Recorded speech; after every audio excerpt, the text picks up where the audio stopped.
Application of naive Bayesian approach in detecting reproducible fatal collision location on freeway. Research by Eugene Kim, Oh Hoon Kwon, Shin Wang Park, Dong Kyu Kim, Ko Hung Chung. By Department of Civil Environmental Engineering, Seoul National University, Seoul, Republic of Korea. Department of Transportation Engineering, College of Engineering, Kim Young University, Daegu, Republic of Korea. Department of Transportation Engineering, University of Seoul, Seoul, Republic of Korea. Department of Civil and Environmental Engineering and Institute of Construction and Environmental Engineering, USE, Seoul National University, Seoul, Republic of Korea. 5 School of Civil, Environmental, and Architectural Engineering, Korean University, Seoul, Republic of Korea. Objectives: highway safety, reduce the number of collisions, reduce traffic.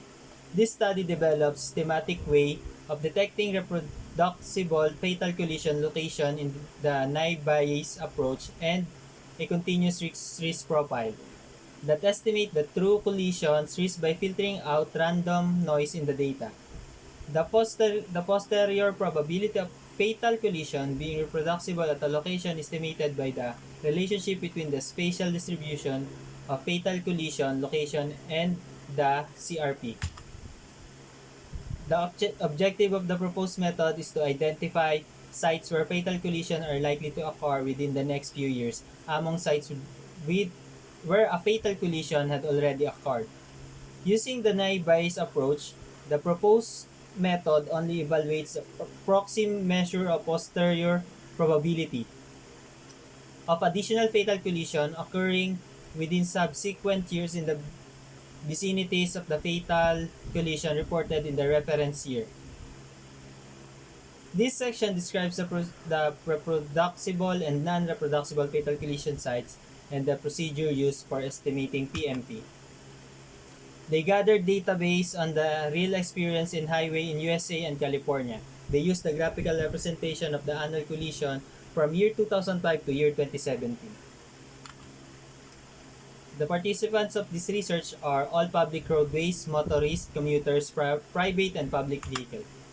How is the data gathering set up? All the traffic collision data used in this study are based on statewide integrated traffic record systems that are open source database published by California Highway Patrol. The SWIFT-RS database records all vehicle collision occurred on a public roadway among the traffic collision in SWIFT-RS database. Traffic Accident Surveillance and Analysis System (TASAS) collected the collision data that occurred on a road that is managed by Caltrans. And this study used the TASAS collision data. The traffic collision data used was collected between 2004 and 2008 from 390 miles of 6 freeway routes in the San Francisco Bay Area, including I-80 West, I-80 East, I-580 West, I-580 East, I-880 North, and I-880 South. The tools techniques used in the data gathering to remedy this situation, researchers have proposed a method for assigning different weights to collision based on their severity level to identify sites that may experience low collision frequency but a high percentage of serious injury. The authors have proposed weighing collision frequency with respect to collision severity based on the associated economic loss. To address this issue, in the present study, systematic methods for detecting reproducible fatal collision locations were developed using bias rules and the continuous risk profile. While the bias rules have been used for SPF-based approach to improve the model performance using past evidence from other SPF as a prior, this study used the CRP as a prior for detecting reproducible fatal collision locations. The performance of the proposed method was empirically evaluated using traffic collision data from freeway routes in California. This method can assist government agencies in improving the safety of traffic corridors even when the endpoints of routes to be investigated have been determined by other external factors such as funding requirements, local jurisdiction boundaries, or other conflicting projects. The proposed method also can help agencies to prioritize funding for reducing the number of fatal collisions by identifying reproducible fatal collision locations.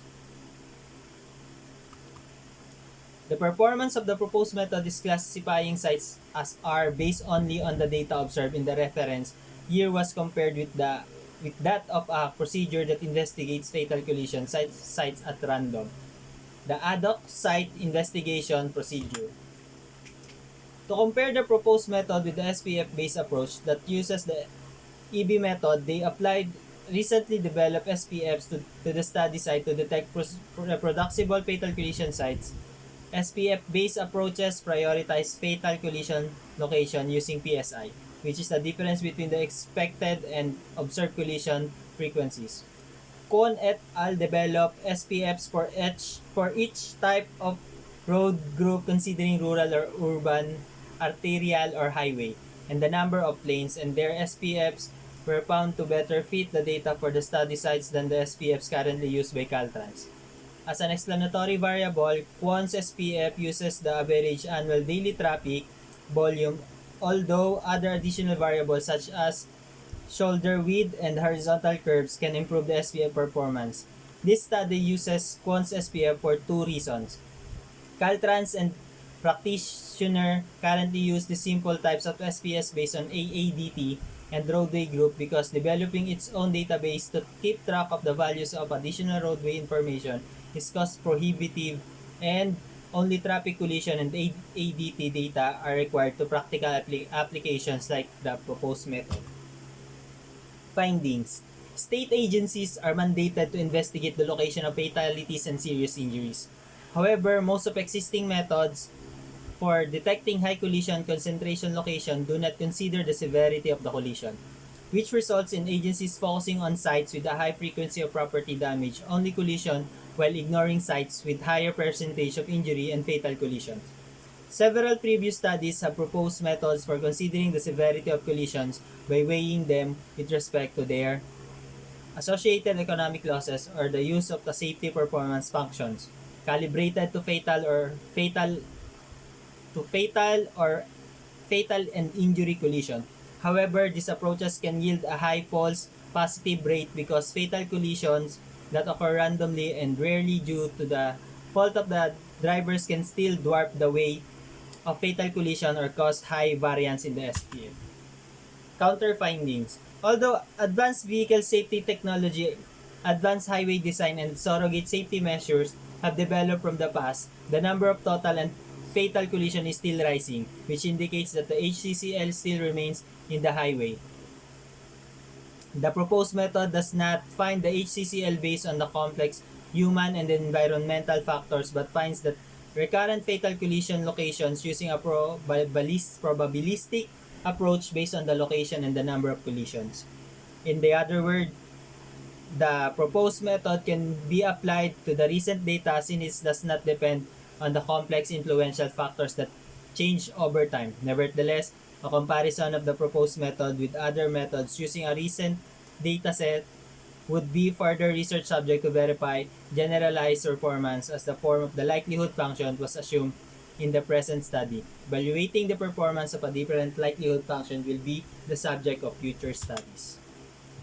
These studies estimated the likelihood of fatal collision based on only on the spatial distribution of fatal collision locations, which is a great advantage for practical application in terms of data availability.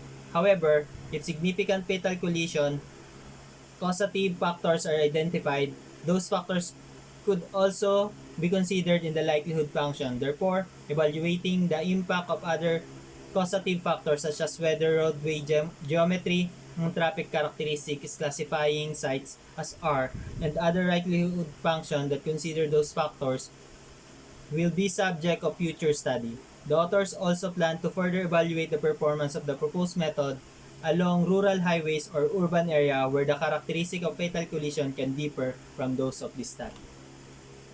Thank you.